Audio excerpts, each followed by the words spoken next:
Bonne journée.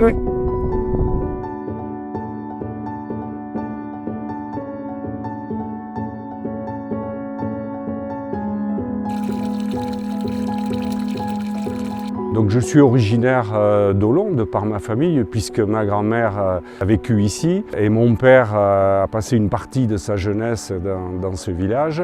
Il est devenu maire dans les années 70 et j'ai pris sa succession en 2008.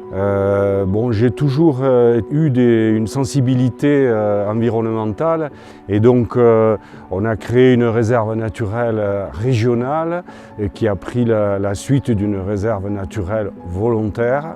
On s'est appuyé un peu sur les compétences du parc national, dans le sens où on est allé chercher de l'expertise un peu pour voir comment on pouvait s'organiser et travailler de concert pour mener à bien cette réserve naturelle régionale. Donc quand j'ai été élu maire, on a décidé d'appuyer notre développement sur deux thématiques qui sont un peu l'ADN de la collectivité. D'une part, son environnement qui était préservé, mais qu'il fallait continuer à préserver, et puis une activité traditionnelle qui est le pastoralisme.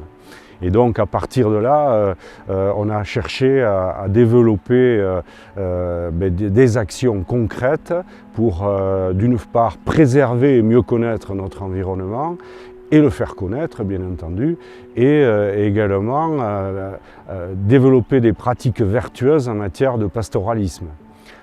Concrètement, en ce qui concerne le pastoralisme, on est très sensible à l'état sanitaire de montée des troupeaux et on travaille actuellement avec les éleveurs pour limiter les absorptions de produits dont les molécules sont néfastes pour l'environnement et en particulier sur les coprophages.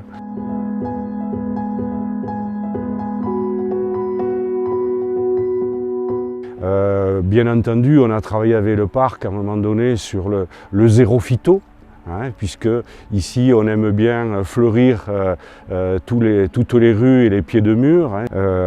On a également travaillé avec le parc national sur notre éclairage public. Donc par rapport à la pollution lumineuse, donc notre objectif c'était bien sûr de réduire la pollution lumineuse, réduire notre facture d'énergie, mais aussi de mesurer un peu les conséquences sur la biodiversité. Et donc là, on a fait un partenariat étroit entre la réserve internationale du ciel étoilé et le parc national pour commencer à voir quels étaient les impacts. Ici, on se trouve au hameau de Lurgues, un lieu-dit qu'on appelle le Casse-Tête. Et dans la continuité de la rénovation de notre éclairage public, on a souhaité faire un petit lieu particulier. Alors non pas d'observation, qui n'a aucune ambition de concurrencer le pic du Midi, mais en tout cas en faire un lieu de rêverie, sous le ciel étoilé et d'observation aussi de la faune diurne. On a également fait un chantier qui a motivé énormément la population locale, c'est la construction de l'ABC intercommunale.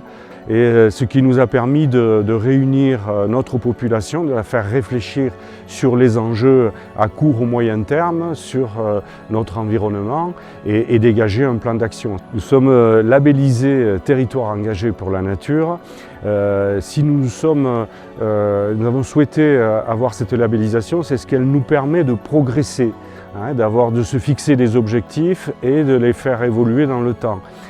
Nous avons également travaillé sur le club CPN, c'est comprendre et protéger la nature. En fait, il s'agit d'apprendre à nos enfants comment gérer notre espace, puisque ce sont eux qui auront à le porter dans quelques temps.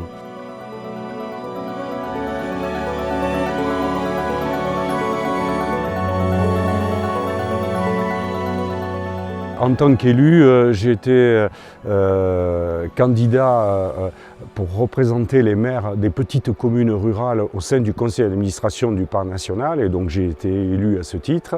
Et actuellement, j'ai à piloter la commission d'évaluation de la charte dans laquelle on essaye de rendre lisibles tous les travaux que peut faire le parc national sur les différents items.